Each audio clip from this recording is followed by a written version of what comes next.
Elon Musk calling ESG a scam. After Tesla was removed from the S&P Global's ESG index, Elon Musk tweeting on Wednesday, quote, Exxon is rated top 10 best in world for environment, social, and governance by S&P 500, while a Tesla didn't make the list. ESG is a scam. It's been weaponized by phony social justice warriors. Joining us right now to talk about this is Just Capital CEO Martin Whittaker. Martin, it's a fascinating issue. A lot of people on Wall Street have been talking about it over the past couple of days. What was your reaction to the S&P taking Tesla out of that list?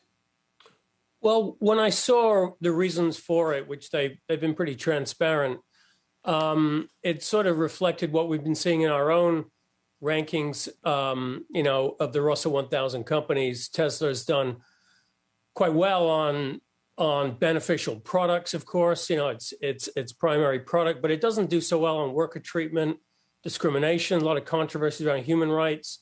And when you look at what S&P has said about why it's sort of fallen down when a lot of the other auto or oil and gas companies, he mentions Exxon, have improved their performance, they've fallen to the bottom half of the industry. And that's sort of where we have them. I think they're 6 out of 11 auto companies in the Just rankings.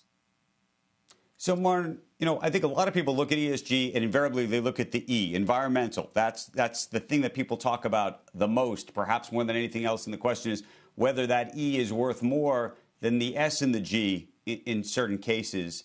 And then, of course, they look at, an oil company and they say, how is it possible an oil company is on this list? Yeah. No, I understand that. Look, I can't speak to others' methodologies, but at Just Capital, we don't decide what those issues are or what the weights are. We ask the American people. We do that on a fully representative basis, across all political ideologies, gender, race, et cetera.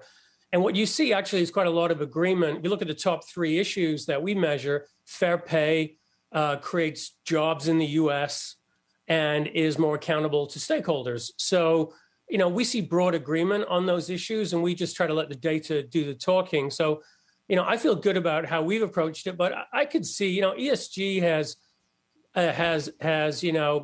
been developing over the 25 years I've been involved in this space. It's moving towards more standards, more consistency, more confidence in the data, but it's not there yet. It's got a ways to go. And I think what you're seeing is... Do you see the argument that people are making? I mean, sure. Tesla would argue, not wrongly, that I would argue to you that Tesla's had a greater impact on the automotive industry and all of the climate-related issues than just about any other company in the business. Now, I don't know, maybe you gave them credit in previous years and they're not supposed to get credit now. This is where I think people think that this is all some kind of political, activism taking place. It's a blizzard of activism. No, look, I think I can understand it totally. But if you're judging a company on one thing, its product or climate, as you say, on ESG, maybe you come to a different conclusion, but ESG doesn't really do that. Certainly Just Capital doesn't do that. You got to look across the whole range of issues that make a company great. And Tesla's a great story. They created a ton of jobs, great product. They do really well on customer treatment, things like that. But there's other areas where they can improve. And if they really want to be a leader, if Elon really wants to be an American business, leader for today, for the 21st century, you got to do a little bit more than one thing.